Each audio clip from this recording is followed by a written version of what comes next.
So, Stranger High, the show that legitimately gave me nightmares. I'm not lying. The show legitimately scared me as a kid, even more than this guy who looked like he should be not near 100-meter radius of any primary school.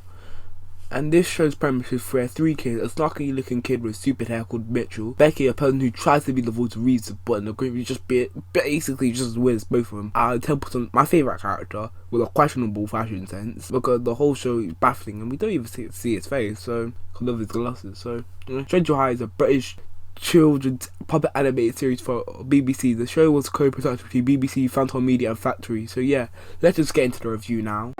The episode starts off with the teacher Nimrod taking the piss off everyone in the exam by making it so loud with the weird robot noises that nobody could concentrate, which is so bad Templeton put gerbils in his ears. I'm not sure. Can't hear you. I've got gerbils in my ears. Oh, Peter would be happy with that though. Then Mitchell starts to bitch about, oh yeah, the machines on the school are evil and that. And Becky's like, oh, bucket of bolts has it in for me. The machines of the school aren't evil, they're just hopelessly out of date. Then we cut to a scene where we show how shit the machines are. And I have to say, how poor is this primary school? Give me milk. Milk. Milk. Milk. Milk. Milk. Ah! It's okay. It's sour anyway. Ugh, is every single thing in this school old and broken?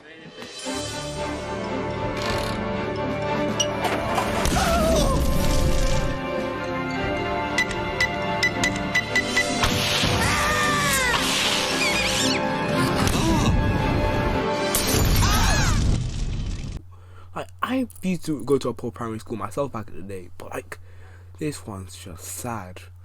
Then Principal Abercrombie starts talking about, oh yeah, the kids pass the exam, they get to go to Alton Towers amusement park. Then Mitchell and the gang start to get gas. Oh yeah, they get to go to Alton Towers amusement park. And what Templeton says is, well, just mad. So basically, if you get above a D, you pass. And so basically, anyone with a weak pass can go. Then Nimrod starts to hand back the exams, and Becky gets a C, and somehow is not happy. You get to go to Alton Towers, just chill, mate. And somehow Mitchell gets a G.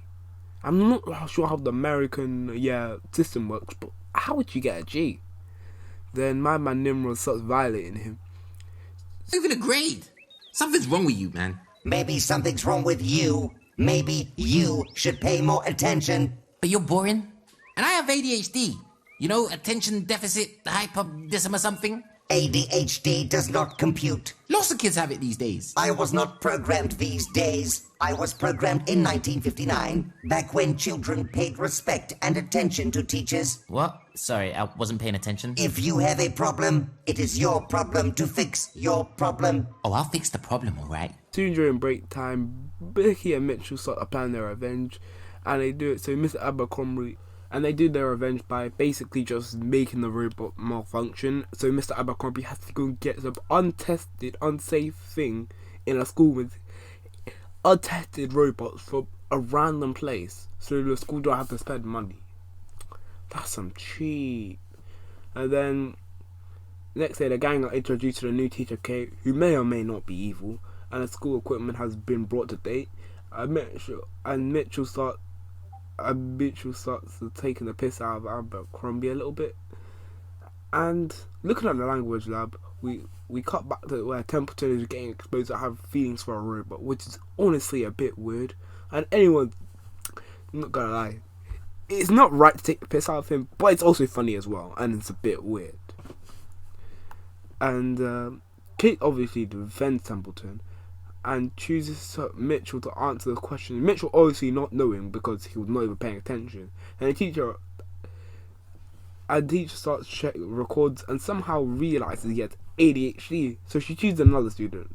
So waits till Mitchell's ready to answer, which I'm not gonna lie, it's actually quite nice for her to do. Then the playground, Mitchell and Becky start talking about the positive changes in the school, for better or for worse, because the security cameras, which tries to put Templeton in the bin and send him to the thing called the system. Then we run Tyson and realize he's acting a bit weird since he's polite now and smart. Then Kate obviously says no, and they ask Kate and she obviously says no, so they go back and they just hide behind the door and realize and see through the door window that Kate's getting into people's heads through the language lamb, pretty much brainwashing the whole school. And she realized that if she can get enough power, she could basically take over the world, since she has the ability to speak in every other language. So they had to get equally sophisticated machines. So they couldn't find one, so they just got Nimrod instead. Take a deep dive into his character, and we learn that Nimrod was a machine built for World War, and was passed down from place to place until he hit rock bottom. Strange Shield. Then Mitchell and co come up with a plan to fight off the army of students in a dining hall, and gather an army of machines, and realize at lunchtime that was made trash since Kate. So Mitchell and Giles basically across out of their minds to Charles so they can start a food fight. Then Kate appears out of nowhere and is pissed obviously and blames Mitchell because he's different and differences cause conflict. Then Mitchell says something, one of my best quotes in the series actually. You'd be the one behind this. How'd you know? Because you're different. And that's bad because Differences cause conflict. there's one thing about differences you don't know because you're a machine. Differences make us human. Can't believe I just said something like that. And then see how he really matures around the series. Then tells Nimrod to ram Kate, which he does. Basically defeats Kate once and for all, and then they're all forced to clean up and after the whole fiasco, and everyone's saved. And that's the episode. Not gonna lie, the episode was actually very good, and I expected the show to be bad since my childhood years clouded by nostalgia. But the show, in my opinion, honestly truly underrated, and it was really fun to watch. But some of the CGI was kind of bad, but it's from 2012, so what do you expect? I'm surprised how the fandom of the show is still going after all these years.